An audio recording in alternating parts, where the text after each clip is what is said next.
infância. O maior desenvolvimento da criança acontece entre 0 e 6 anos. Quando uma criança não tem acesso ao saneamento, principalmente na primeira infância, todo desenvolvimento neurológico e intelectual, e aqui a engenheira tentando falar de desenvolvimento, mas os dados colocam isso, né? Todo desenvolvimento neurológico, intelectual e físico dessa criança na primeira infância pode ser prejudicado na sua vida adulta. Então, nós temos estudos da Fundação Bill e Melinda Gates que apontam que se a criança não tem o saneamento nessa primeira infância, ela nunca vai, na sua vida adulta, atingir a capacidade plena. Então, a gente está falando de uma geração, muitas vezes, que acaba sendo prejudicada por conta da falta desse acesso. A gente está falando de quando a gente leva o acesso, trazer a possibilidade de uma transformação na vida daquela criança e daquela família. Muitas vezes um outlier, que é uma criança que teve acesso ao saneamento, ela vai conseguir ter uma escolaridade média maior, ela vai conseguir ter uma maior nota no Enem e, consequente, uma maior geração de renda futura. E isso faz com que toda aquela família tenha um maior desenvolvimento econômico e social. E aí eu trago alguns dados aqui só para a gente poder entender do que a gente está falando. Se a gente for olhar, por exemplo, para o estado do Rio Grande do Sul, um estado rico, um estado com uma realidade bastante diferente, por exemplo, de Rondônia, do Amapá, de situações onde quase não se tem acesso à água. O Rio Grande do Sul teve, no ano de 2021, que é o último dado que a gente tem, 1.121 internações de crianças de 0 a 4 anos. São crianças que foram internadas por conta da falta de acesso ao saneamento. E aí eu só estou falando de internações. Não estou nem falando daquela criança que teve episódios sucessivos de diarreia e que toda sua energia foi para tentar combater essa virose e muitas vezes não foi para o desenvolvimento neurológico e para a aprendizagem.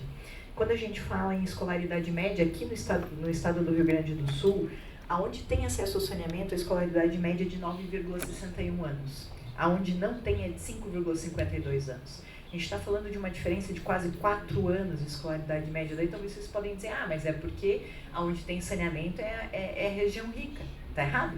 Né? A gente deveria ter saneamento aonde a população mais precisa, e é lá que o impacto do acesso vai ser maior. É lá onde a criança pode talvez ter uma possibilidade de fazer uma faculdade que ela nunca teve na vida dela. E isso tem impacto na renda média futura. Aqui no estado do Rio Grande do Sul, onde se tem acesso ao saneamento, a renda média é de R$ 3.540. E onde não tem acesso ao saneamento, a renda média é de R$ 882.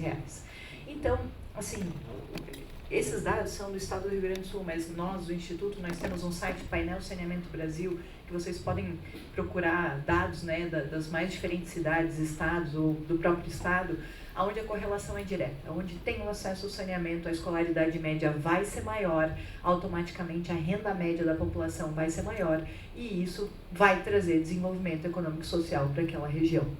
Então a gente está falando de uma infraestrutura que pode ser a força motriz de transformação social do nosso país. É isso que eu queria trazer de uma maneira bem direta. Aqui no estado do Rio Grande do Sul, antes foi falado sobre o investimento e o retorno. O Instituto tem diversos estudos em diferentes estados e até mesmo no país. Aqui no estado do Rio Grande do Sul, para cada R$1 investido em saneamento, nós temos um ganho social de R$5. Redução de custos com saúde, valorização imobiliária, turismo, principalmente produtividade. E para finalizar essa minha fala, nós temos um estudo do Instituto que é o saneamento e a vida da mulher brasileira. As mulheres são as mais afetadas pela falta de saneamento. É a mulher que tem que deixar de trabalhar para cuidar do filho, é a mulher que tem doenças ginecológicas, onde a gente fala sempre de doença de veiculação hídrica, né? O acesso ao saneamento reduz em 63% o índice de doenças ginecológicas. As meninas, quando elas não têm água 24 horas por dia, elas não podem fazer a sua higiene íntima. O número de doenças ginecológicas é muito maior. Elas não vão para a escola por vergonha, porque elas não conseguiram fazer a sua higiene íntima.